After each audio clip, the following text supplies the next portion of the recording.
Greetings, I'm Brother Judah, or Moray Yehuda.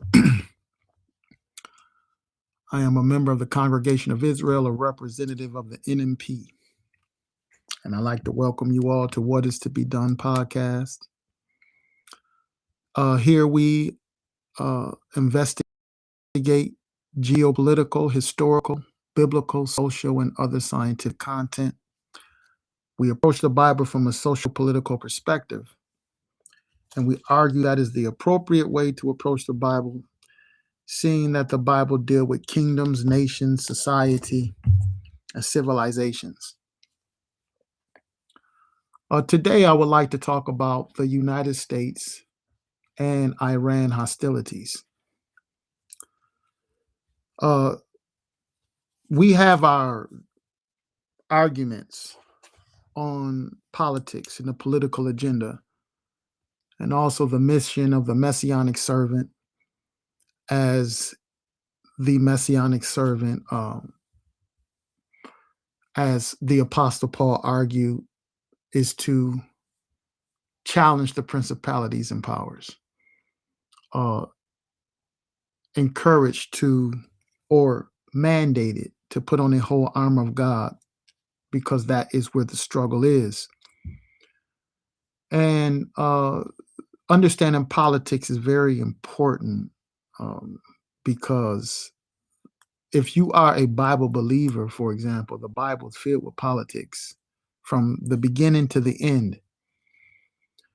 And you have a lot of people who don't really know the Bible, some will argue, but are acquainted with the Bible. And so therefore they quote texts, quote scriptures, and they have their various ideologies and interpretations of the text. And we all can be accused of that at one time or another. One text in particular speaks of obey the powers that be, for the powers that be are ordained of God. And this is dealing with Romans, for example, the first chapter. And it says in that text that the powers are not a terror to good works. And so we argue that when people quote that text, they apparently leave out the rest of it where it says they're not a terror to good works. Now, what happens when the governments become a terror to good works? I believe that warrants a in-depth study. And for us at the Nazarene Messianic Party, we're not anti-government. We are anti-tyranny. We're anti-oppression. We're anti-authoritarian. So it is important for people to understand our context if they really want to know. Now, if you just want the so-called surface of things, then you probably won't get a good understanding of much of anything. So in our discussions, we like to deal with politics. We deal with the scriptures. We argue that it's harmonious once you begin to know the text, get familiar with the narratives. And whether it's Bible teachers or whether it is political leaders, we have a lot of deceivers. And I would like to just, for example, address some of the United States and Iranian hostilities that is on the news. President Donald Trump is arguing that if they don't come to a peace agreement or some kind of agreement, he will continue to bomb Iran. And you have a lot of people running around giving their own interpretations of things and stuff like that. But I would rather gather the data and put things together to see how things are actually unfolding. And you hear in the wind, for example, that the present administration is going against the Constitution. They're breaking everything in the Constitution. And I would ask people, I'm not, if they are, they are. Just point it out to me, let me know so I can look at it, so I can get on board if it's the case. But some people get a little disturbed when they can't point it out because probably that information is coming from um, interpretations and commentary from the mainstream media. And so I argue that people should look into the primary sources of where these things are coming from. So today, when we're looking at the hostilities, I would like to first point out the politicians and how we really can't trust the people who sit in seats of power right now, um, because they have their own agendas. So we need to do our own research. And doing our research is often going to the primary source. So for example, if we go back to the Biden administration, if we're looking at this Iran deal, we're going to address this Iran business a bit. And again, I am approaching the text or approaching the situation from a social political biblical perspective. So keep that in mind. But if we go back to the Biden administration and we look at uh, Kamala Harris and her position as she spoke about Iran when Iran bombed the state of Israel.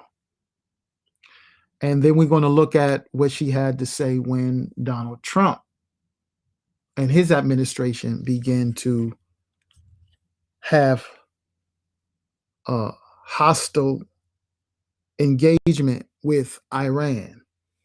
There's context that the news apparently is leaving out. It's really not their job to tell you theoretically. You have to do your own research. Is that the agreements from the 2015 agreements with the nations and Iran has pretty much come to a end. Okay, so at this moment in time, from 2015, it was roughly about 10 years, between 10 and 15 years. There was restrictions on Iran, and the nations and others in authority have argued that Iran scarcely obeyed these restrictions and agreements, not all at once, but gradually through time. And we can discuss that in more detail if we look at the Joint Comprehensive Plan of Action, Vienna, July 14th, 2015. But for the sake of today, I want to take another approach and look at this Iranian business. But first, let's look at the Kamala's Biden administration when they was addressing Iran. And notice this carefully. So today, Iran launched approximately 200 ballistic missiles at Israel in a reckless and brazen attack. I condemn this attack unequivocally. I'm clear-eyed. Iran is a destabilizing, dangerous force in the Middle East, and today's attack on Israel only further demonstrates that fact. Earlier today, I was in the Situation Room with President Biden and our national security team as we monitored the attack in real time and ensured that the protection of U.S. personnel in the region is paramount. I fully support President Biden's order for the U.S. military to shoot down Iranian missiles targeting Israel, just as we did in April. We are still assessing the impact, but initial indications are that Israel, with our assistance, was able to defeat this attack.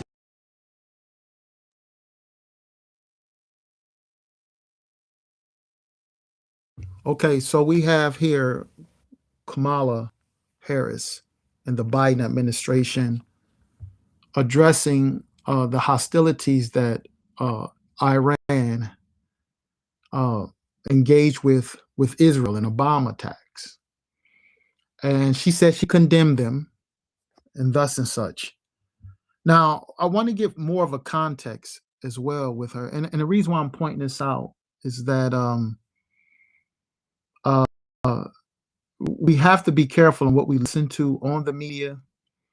And as we listen to them, it is important to vet it, do our own research so we can compare the data with what's being said. And this argument now that Trump administration isn't obeying the Constitution, and I asked an individual, have you even read and studied the Constitution? And oftentimes people have not. And this individual, he said that he read it, and I asked, have you ever studied it? And he sort of changed the subject on me. But it appears when I began to ask him questions about it, he didn't know. In fact, it didn't appear that way. It was that way. I had asked questions pertaining to the Constitution, and he did not know. So what I argue is that he's given his data from mainstream media. All right. So we're going to look into the Constitution and see what's going on here. And also, we have to bring into play the joint resolution of the Congress and the president, which is identified as the War Powers Resolution or the War Powers Act of 1973. It's important for us to understand this so we can put things in context. Now, before we go further into this argument, I want to look at something else pertaining to Kamala. And this came from another person's video. And I just want to get to the clip of his clip when he was bringing out more evidence about the present day politicians and how they are suspect when we listen carefully to them as they flip-flop back and forth over issues. So we're going to look at this a bit, and we're going to find out a bit what we're looking at here.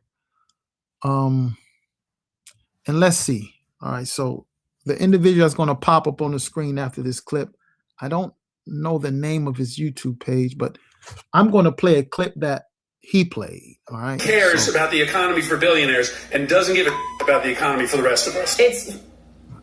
It's one embarrassing moment after another. I give you. So this we're going to get to the clip. I'm sorry. I'm trying to cue it up best I can. So let's see if we get to the clip here now. It's not so much really what Kamala just said, because we all know, or at least we can agree, that Kamala is purely idiotic. He entered a war, got pulled into it by Bibi Netanyahu. Let's be clear about that. Okay, so this is Kamala's present stance.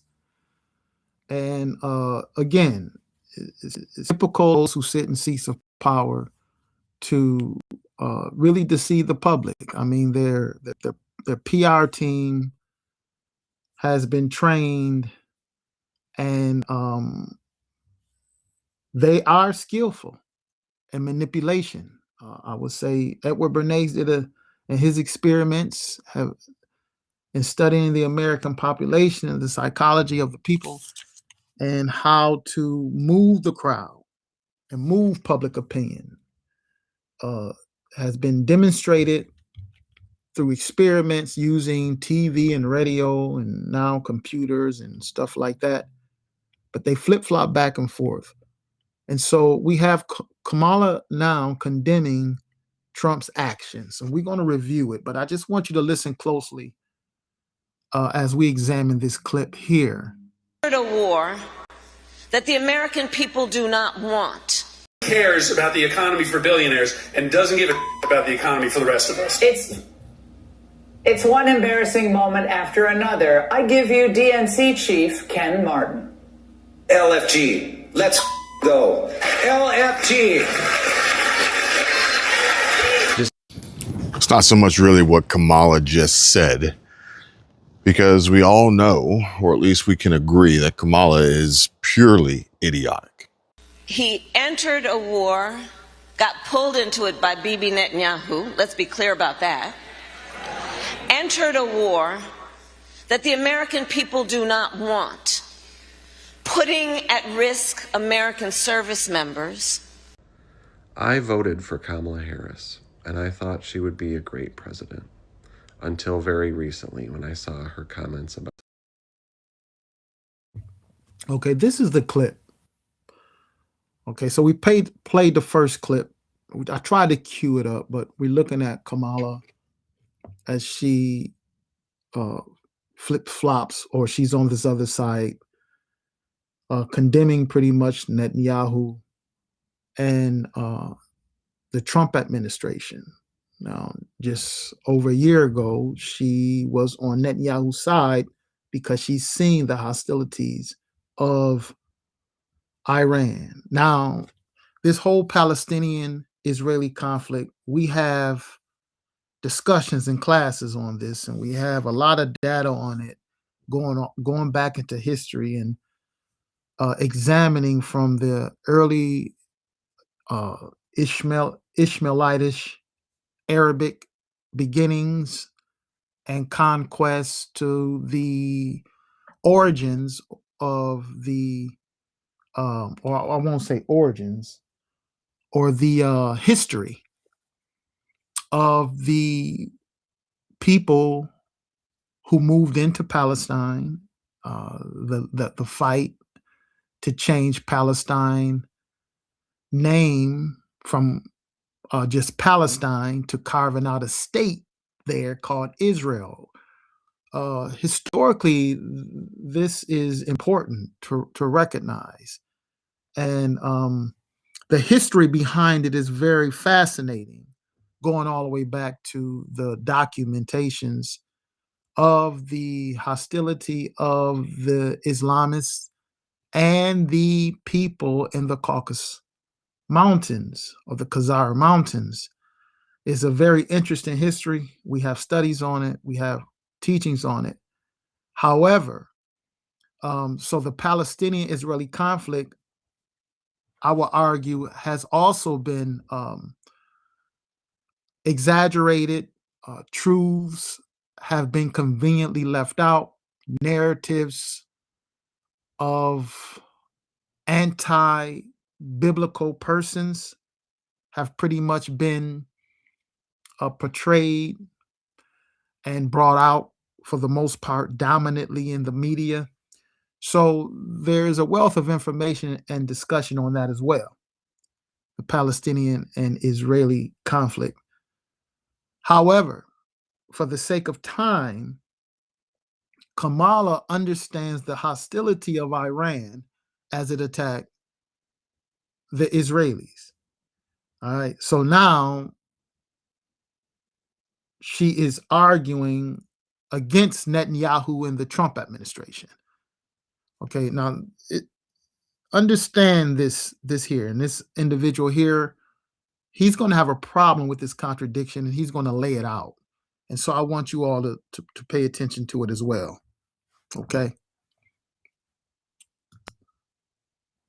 War that the American people do not want, putting at risk American service members. I voted for Kamala Harris, and I thought she would be a great president, until very recently when I saw her comments about the war in Iran. I'm going to play some clips from before the election and from after the war.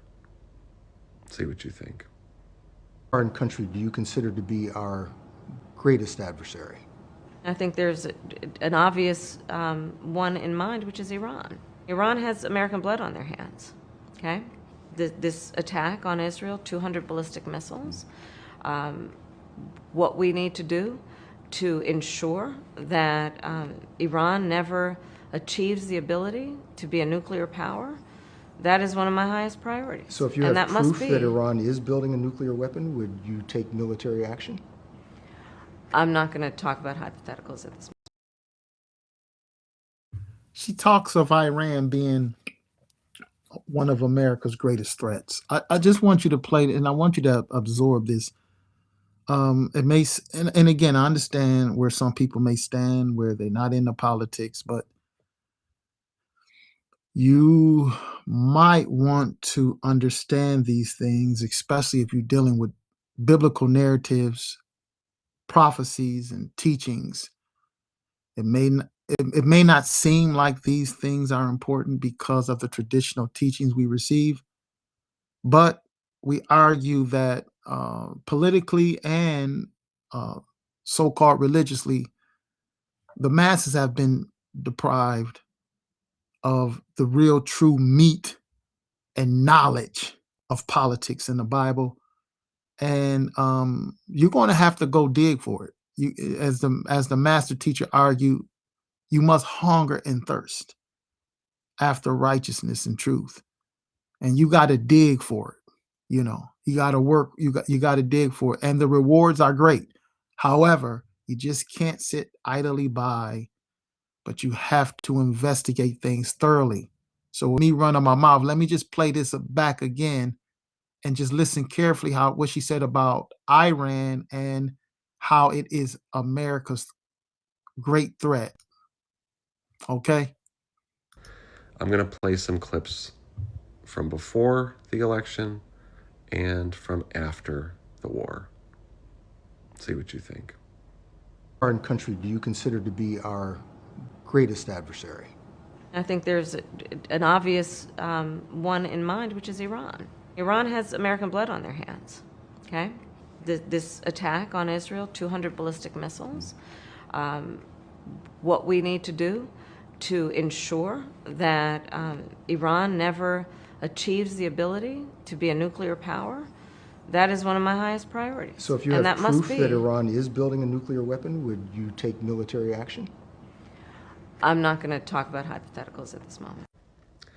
That video is from before the election. She's talking about Iran has American blood on their hands, pointing out the fact that Iran has attacked Americans multiple times. Over 1,000 Americans have been killed since 1979 when the Islamic Republic stole the government of Iran. So she's aware. She's aware of the threat that Iran poses and promising to be strong on national security. What's the message to Iran? Don't. As President Biden said, just don't. Exactly. One word. Pretty straightforward. That's Kamala Harris as vice president, supporting the Biden policy against Iran, understanding that Iran is a serious threat. But what happens when Trump takes action against Iran? What does Kamala have to say now? Let's take a look. When it comes down to it, is that if we want to stop Donald Trump with this random decision that he has arrived at, then Congress must act, and Congress must act immediately. The American people do not want our sons and daughters to go into this unauthorized war of choice, and I unequivocally oppose it. This random decision that Donald Trump has arrived at. Like, this is just out of the blue. Nobody could have seen this coming. All Donald Trump's choice. Forget the fact that every president, every administration since 1979 has understood the threat posed by the Islamic Republic occupying Iran and turning that country's resources into a war machine against the United States and our allies around the world. Forget all of that. This is just Donald Trump's choice. And the American people don't want it. Of course, the American people don't want to go to war. We don't know any better. We're not paying attention to the nitty-gritty details of international foreign policy. We don't know how many Americans have been killed. We don't remember how many embassies have been bombed. We don't know that the Iranian school children wake up every morning chanting death to America like the Pledge of Allegiance. You're the expert. You're supposed to be the leader that helps us understand these complex issues, and you're playing politics with it. Of course, war is unpopular. Of course. And you just turn it into a political football. You could criticize how Trump is conducting the war, say you would have done it this way, you would have done it that way, but you don't. You just say this is a war of choice, a random decision, even though you know better. Score cheap political points. Pretend that this is just another crazy mistake from Donald Trump. Whoever was in office right now, whatever president from whatever party, would have had to deal with this threat. It should have been dealt with under Obama when they kidnapped a ship full of Navy sailors and held them hostage. No, he created the nuclear deal, which would have expired this year. The limits on nuclear enrichment would have expired this year. And the limits on rockets, the distance that Iranian rockets can travel, expired 3 years ago. That deal would have been gone. There is no diplomacy right now, and Iran knows that. They were planning for exactly this year, the entire time, to attack. Oh, nuclear deal's over, let's go. So this information can be vetted. You can look it up and verify what he's explaining. But one thing I would like to bring out is the fact that Kamala Harris argued that America's enemy is Iran. Okay?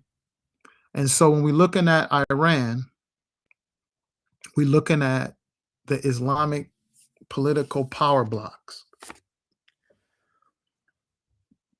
So not only did the United States argue that Iran shouldn't have weapons, but many other nations argue the same thing. It could be argued whether it's China, France, or Germany and Britain. They don't believe it's a good idea for Iran to have nuclear weapons. And this is a different situation from the situation with the Bush administration because there is evidence of Iran's nuclear activity. However, it's been limited, according to their documents, it's been limited to just civilians' use, power usage, not for weapons. Now, people argue, like you have Kamala here. She was explaining that our children don't want to go to war, and that is true. Or the American people don't want to go to war. Arguably, that is true. And let's get some things straight here. All right. So, number one, this argument that the Trump administration went over to Iran against breaking the Constitution. That's not true. In fact, if you want to understand it, it is in the War Powers Resolution, or the War Powers Act, some call it, but it's the War Powers Resolution of 1973. Now, this was used by the Obama administration, this resolution. It is argued, according to Cato Institute, President Obama did not seek formal congressional authorization for the 2011 Libya intervention by arguing that the limited kinetic military action did not constitute hostilities under the War Powers Act resolution, and that it served critical national interests to prevent a humanitarian catastrophe.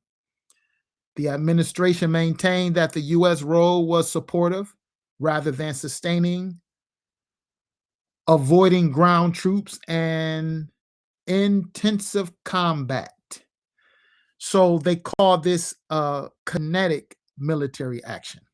In other words, hands off in a sense, there's no boots on the ground. So In 2011, Obama didn't go to the Constitution either. I mean, didn't go to the Congress either. Technically, he didn't have to because of uh, the War Powers Resolution of 1973. And so you can get a copy of this if you go to congress.gov. It's important to get these documents so you can understand what they're saying, because sometimes through interpretation or paraphrasing, you get people on the news that give you part of the truth. They leaving out important context. So if we go to the Public Law 93-148, War Powers Resolution 1973, it reads under the short title, Joint Resolution Concerning the War Powers of Congress and the President, November 7th, 1973. Now, this is important because even Congress understood the powers of Congress and the President. Why is that?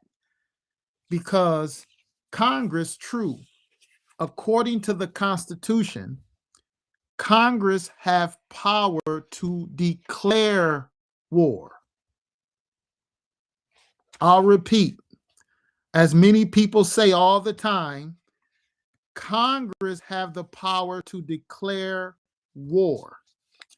And this is found in the Constitution, section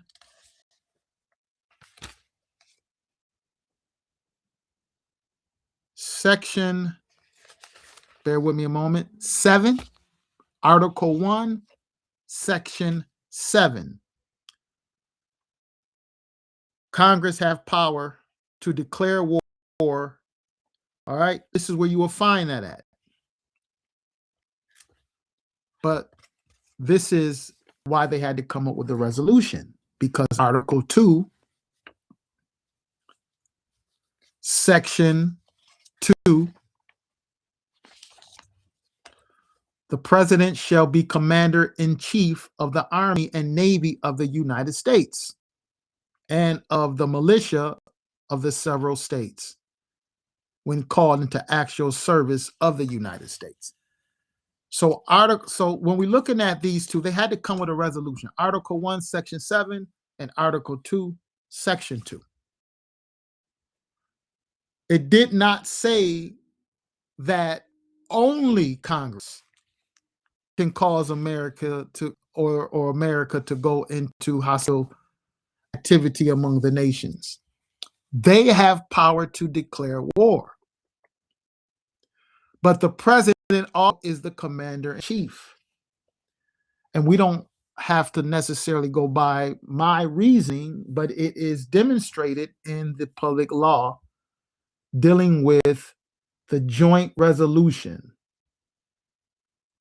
of war powers, which is called War Powers Resolution of 1973.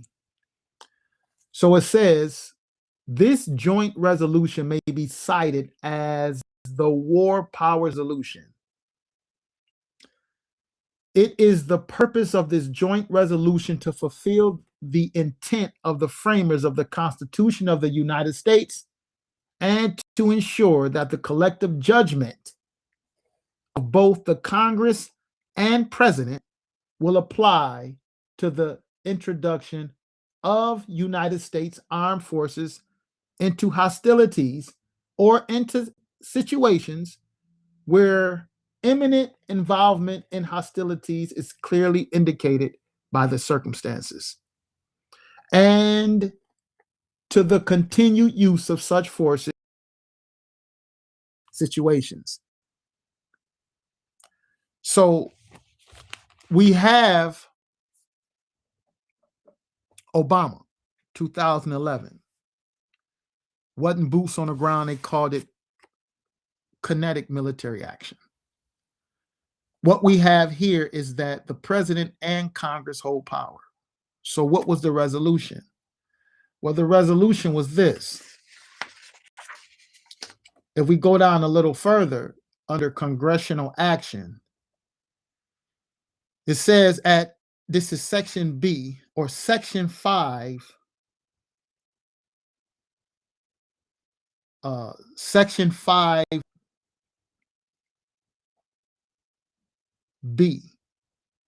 Excuse me, I'm sorry, section 5D.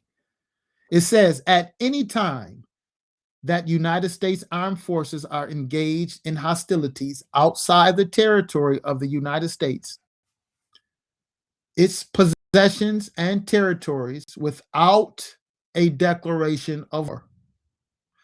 So if they're engaged in hostilities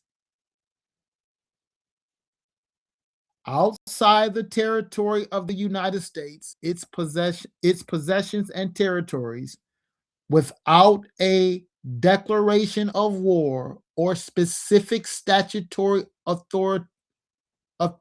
authorization, such forces shall be removed by the president if the Congress so directs by concurrent resolution. Now, what do we get from this? All right, so if we do go to war, Congress could tell him to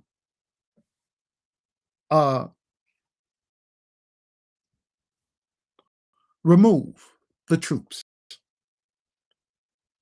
number one, or should I actually say number two? This is hostility outside the declaration of war. Congress have the power to say, well, you know what? We don't want to engage in this, so bring the troops out. But the president have power to go into hostilities. Now watch this. According to the resolution,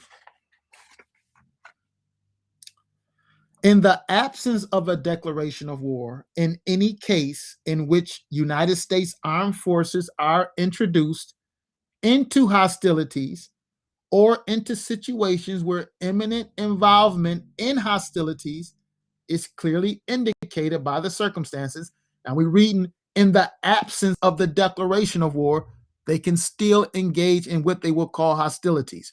So it's important to understand what they mean by war. Okay, that's why Obama argued in 2011 there is no boots on the ground, it's mainly supportive and the prevention of humanitarian catastrophe. And this is the same argument with Iran. Kamala said it herself. This is one of America's greatest enemies, and she also said is a great destabilizer. Now, I'll read this again before I'll play this again before I read further. Notice carefully in her address. So today, Iran launched approximately 200 ballistic missiles at Israel in a reckless and brazen attack. I condemn this attack unequivocally. I'm clear-eyed. Iran is a destabilizing, dangerous force in the Middle East, and today's attack on Israel only further demonstrates that fact. Earlier today, I was in the situation. Now, she says Iran is a destabilizing force. And one of the proofs was its attack on Israel. And then the other clip, she argued that Iran is one of America's greatest threats. And in fact, let me just say it while we're reading through this so you can hear it for yourself. Again, just bear with me a bit. I want to play this other clip from another person's clip. All right, so bear with me a moment. Pessimism. And the press is ladling it out to the MAGA masses 20.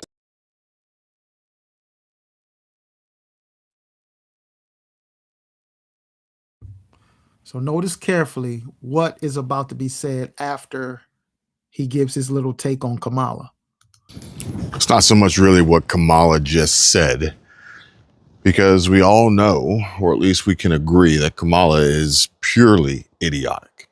He entered a war, got pulled into it by Bibi Netanyahu, let's be clear about that, entered a war that the American people do not want, putting at risk American service members.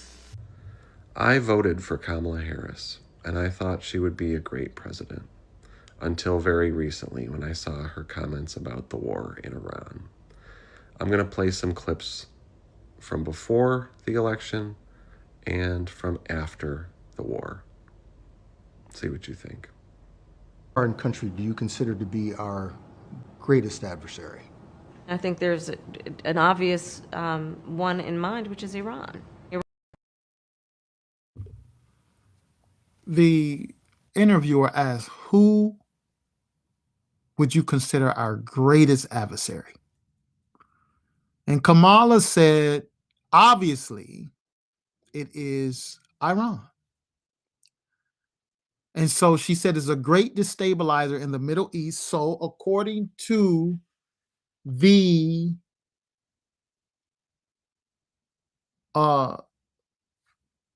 War Powers Resolution, it will apply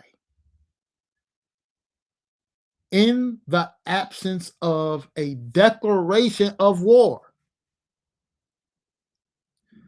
In any case in which United States armed forces are introduced into hostilities or into situations where imminent involvement in hostilities is clearly indicated by the circumstances. All right.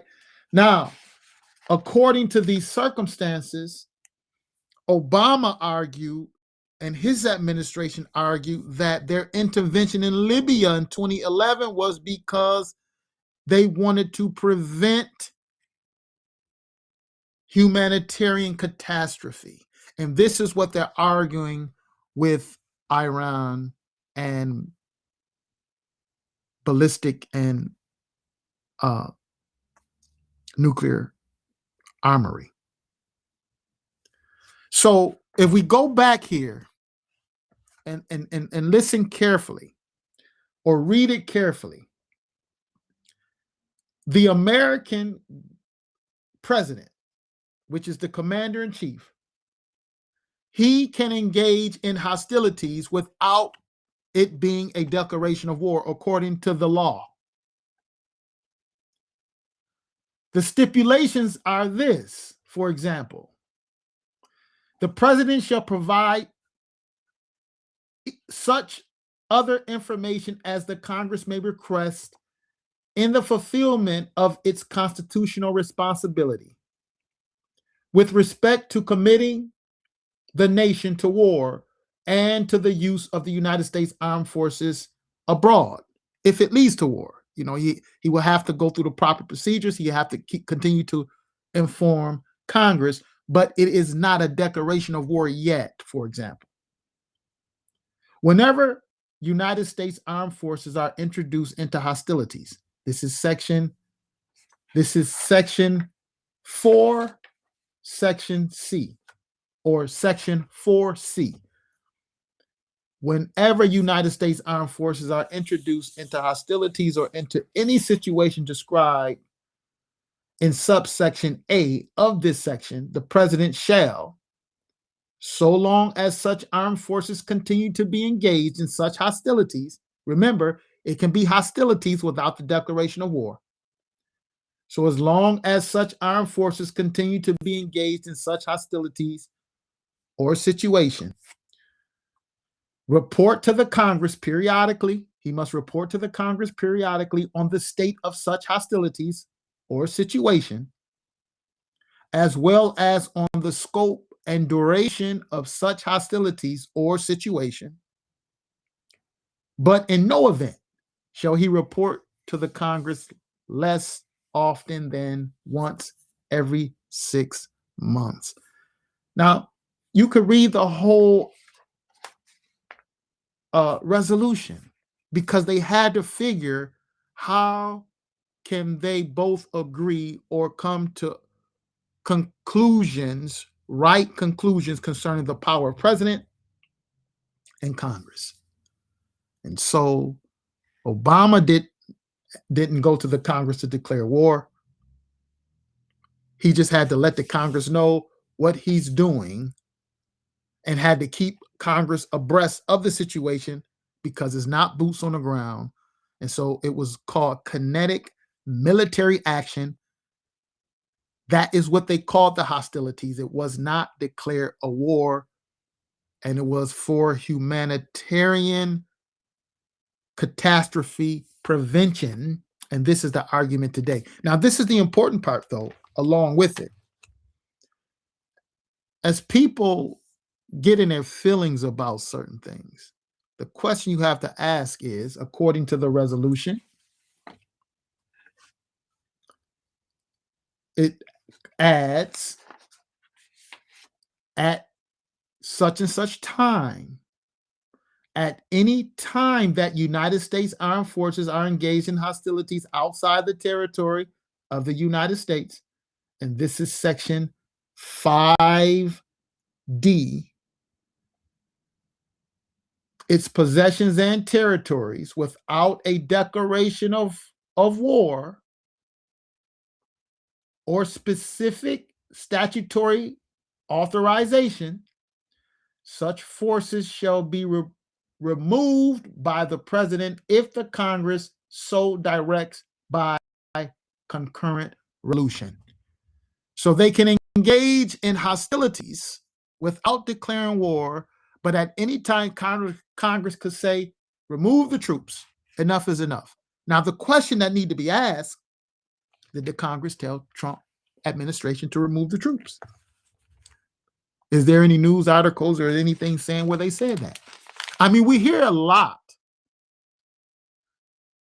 on media, but you have to dig a little further. And what, as of recording this, Congress did not tell Trump to withdraw. Rather, Congress thus far have failed to pass resolutions demanding withdrawal, so he could still remain over there. They didn't come into any conclusions or resolutions to say, all right, let's bring the troops out. But he must keep them abreast on what's going on, because Congress is therefore Congress is allowing it to happen. Just as Kamala understood when her administration with Biden was in power, Iran is a problem. Now, that's the political side of it, for example. Or should I say, one side. But we want to bring it together. So when I'm looking at this, like I said, we approach things politically and biblically. And I think it's very important for us to do that. Now, we, for example, support the Bible. We argue this is the book that leads the world to liberation. This is the book which should be honored and studied. Okay. Now, with that being said, if we go to what some would call the Old Testament, others will understand it as the Tanakh, which is simply the books from Genesis to Malachi. If we take our time to go into Amos, the 3rd chapter, Prophet Amos, the 3rd chapter, I want us to check something out here, because as we look at Iran and the Islamic power blocks. Now, first of all, especially people who claim to believe the Bible running around with partial information. And my thing is, let's just gather the data first. And, let's see what's what. You can't approach this really in your feelings, running off of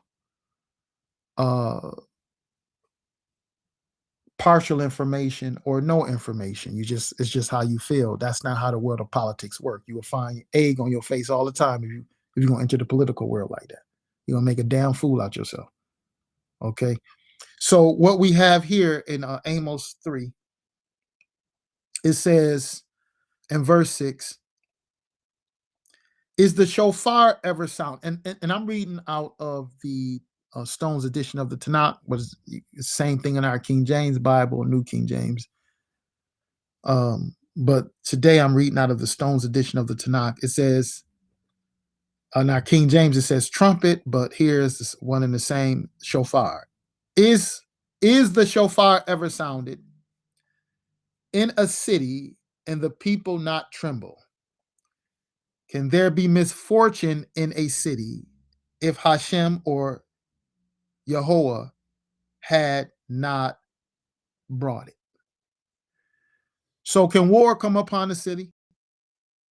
Can misfortune come upon the city and Yahweh haven't brought it?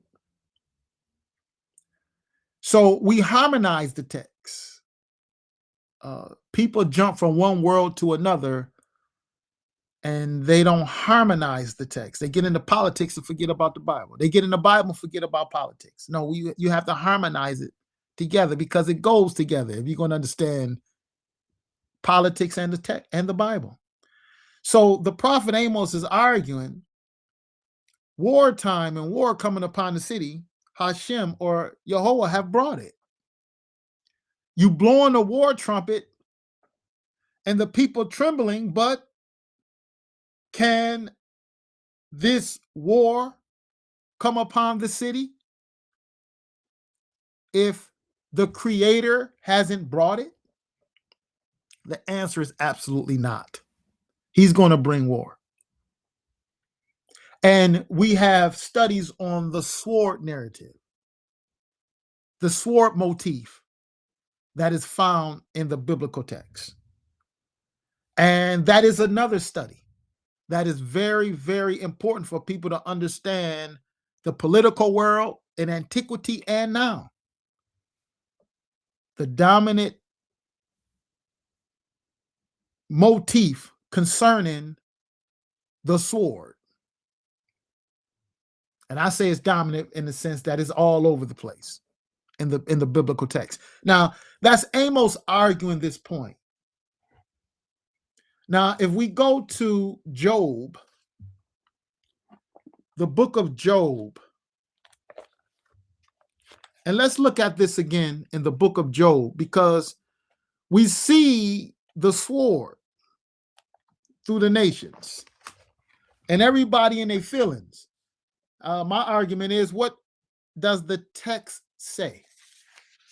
And then we get into this other thing. Oh, the land belongs to the Palestinians. And you don't even know who the Palestinians are, because Palestinians isn't a race of people. The name is Philistine, and the name Palestine was given to the land of Israel by the Romans in spite, because of their disdain for the Israelites. So in Palestine, you got many different so-called ethnicities. And my argument is, how is it that the people all with one chorus, when you're looking at Palestine, for example, it's all of a sudden a Muslim inheritance and an Islamic or Arabic inheritance? How can that be? I get it, because you're inundated with the mainstream media. So we have studies on it to show you and argue that point, to show you that is a false premise. Two, when we're looking at this and looking at Palestine, name of Israel, oh, well, those not the real people over there. Oh, we got something for you too with that argument, to show you that that argument is faulty, using the Tanakh and history. Again, emotion. And I remember that argument because I was somewhat taught it indirectly of all the people over there and this and that. And no, the more you learn, the more you begin to understand. And the old saying is, the more you know, the more you say you don't know. But on the other end, the less you know, the more you think you know. You see, the person don't really know much. They simplify things. And so therefore, they become experts. I think it's called the Dunning-Kruger effect. They become experts because they done simplified it so much, ignoring nuances, caveats, and ignoring context. They don't understand the complexity of a matter. And so they simplify it, and their simplification of a subject cause them to believe that they're experts and that they know all about it because they done simplified it so much. That's why they argue the less you know, the more you think you know. All right. So let us not fall into that trap. So when we're looking at the Palestinian Israeli conflict, that is a whole study on its own. When we're looking at those who's in the land of Israel and the development of the Israeli state, is a whole nother study on its own. Studies that we find important that we study at the class and at the schools, right? But for today, I want you to understand that the war and the strength of battle against Iran, you better be careful on whose side you take. People in the land of Israel and the surrounding territories probably did not like Neo-Babylon and the expansion of Nebuchadnezzar. And they probably didn't like the fact that Jeremiah was an advisor and a political activist who was protesting against the government, saying, stand down to Nebuchadnezzar. Oh, this wicked person and this and that. Yeah. God thoughts higher than your thoughts. You need to settle down and learn. Instead of running off at the claptrap and at the same time full of your emotions, you don't know what's going on. So why is the strength of battle against Iran? That's a whole nother subject. And we briefly going to address some of it for today's session. But first we're looking at, listen, can evil come upon the city? Misfortune come upon the city? And Yahweh don't bring it? No. Now look what Job says. Job chapter 12. Job chapter 12. And in Job chapter 12, I'm going to read verse 23. He exalts nations and then destroys them. He spreads out nations and then leads them away. So the Creator, he is the one that causes the conflict of the nations. He declares it himself. So we have to be careful when we assessing geopolitical matters and not really understanding the intricacies, the details. Just for example, the resolution, the war powers resolution, because Congress understood that, well, listen, the president got power and we have power, so now we have to come to a resolution how this is going to be used. It's not that we declare war and that will interpret it, but that's not what the Constitution say. It's just simply saying Congress have power to declare war, but they also put weight on the president because he is the commander in chief of the military. So now they have to, as they said, we have to keep in line or fulfill the intent of the framers of the Constitution and begin to explain this. All this is a part of the real world political matters. And I know, and I have learned myself, because the vast majority of the people have been raised in an environment that isn't in tune with the real world. Oftentimes remind me of people on the plantation, the people who worked the plantation. They had their own little matters and on the plantation, but they wasn't in the affairs of what was going on in the big house, the politics, what was making the world run, what was determining their lives. They didn't have nothing to do with that. They was all occupied with their own little matters and discussions. They didn't understand what's happening in the real world. And this is how it is today. All right. The aristocratic children learn more about the politics of the world, but the laborers' children, they're primarily into useless, vain gossips and having fun and games and, who's such and such first pick, what Diddy done did, what rapper better than who, and, just hood drama. Whether it is rural, whether it is urban, whether it is suburban, they out of tune, but they don't have to be. And here at the Congregation of Israel, we're arguing, you got to understand what's going on in the real world. All right. So therefore, this idea of Iran, why is the strength of battle against Iran? Why is it that the Creator is allowing the powers to collapse upon Iran? So Job was arguing that the Creator have power to, he is the one that brings down nations. He destroys them and he builds them up. So this is what the Creator said concerning himself, speaking through the prophet Isaiah. Isaiah 45. We're going to look at this Isaiah 45 before we wrap it up. And take things into consideration on what's going on around us. And not necessarily trust what's in mainstream media. Isaiah 45,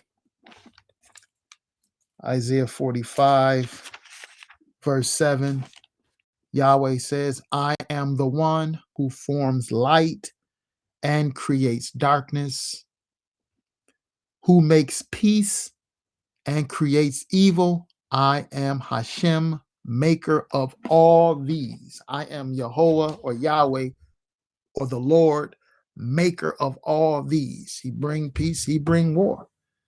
He caused them to blow the sound of a shofar because war is coming upon the city. Sound ye the trumpet in Zion. All right. Let all the people of the land tremble. Why? Because the day of Yahweh is coming. All right. So when we're looking at this stuff, even Bible and war, we're looking at geopolitics. And it's very interesting when you study geopolitics. If they would have listened to Jeremiah, for example, Nebuchadnezzar, the Neo-Babylonians wouldn't have come upon Israel. Well, how did that look geopolitically? Well, because, for example, I'll just explain this briefly so you can put it in perspective.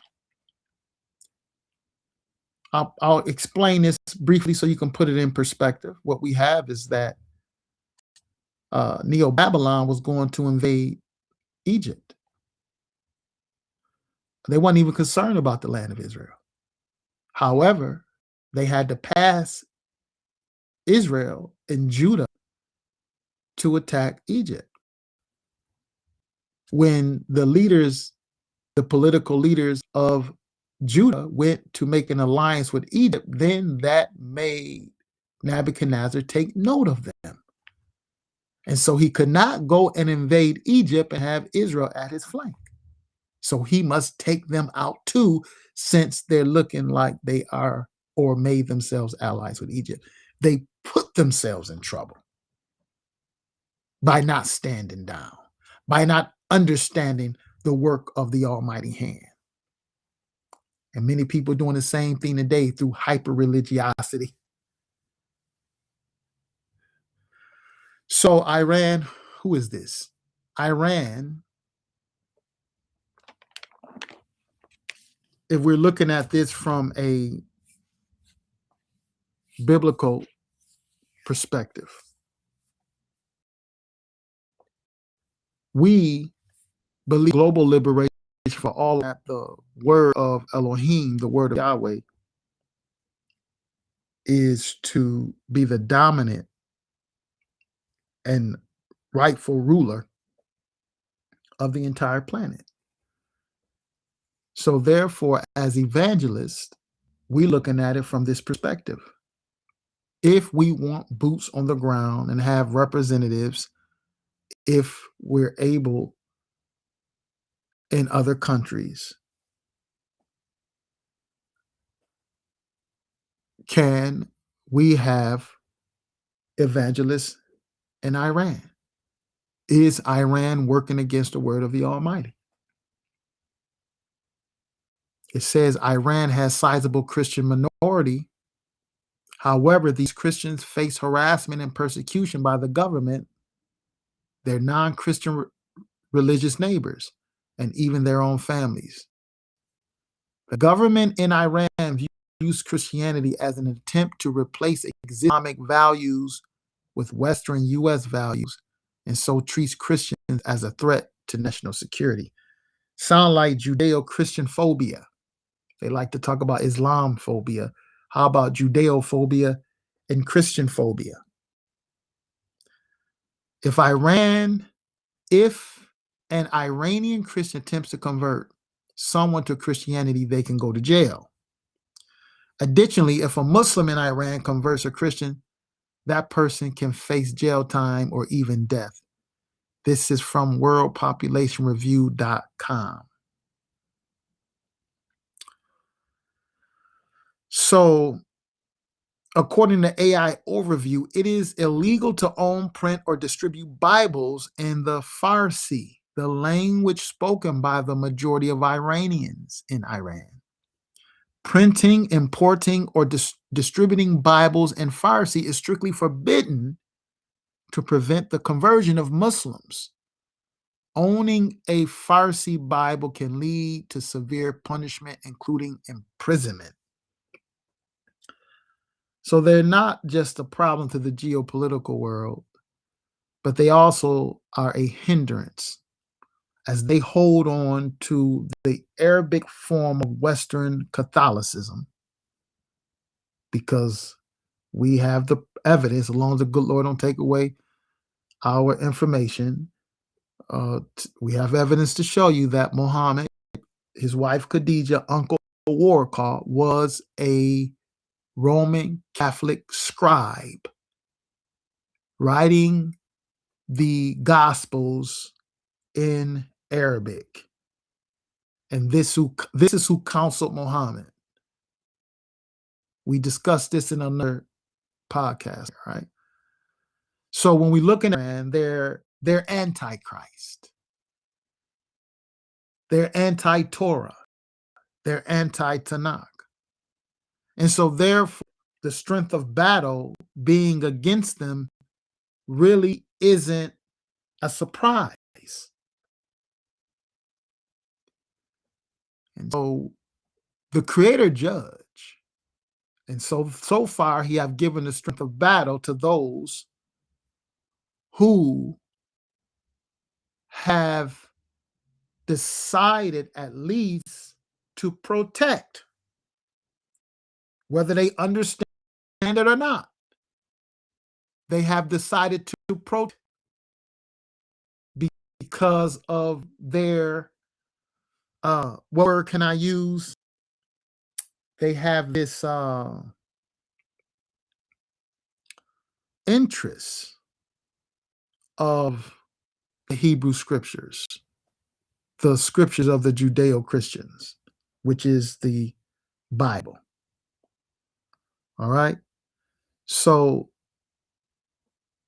when we're looking at the political world, we have to take quite a few things into context. Or I should say, correction, everything must be in context. so we can understand what's going on. All right. So this Iran and United States hostilities is more than what the mainstream media is arguing.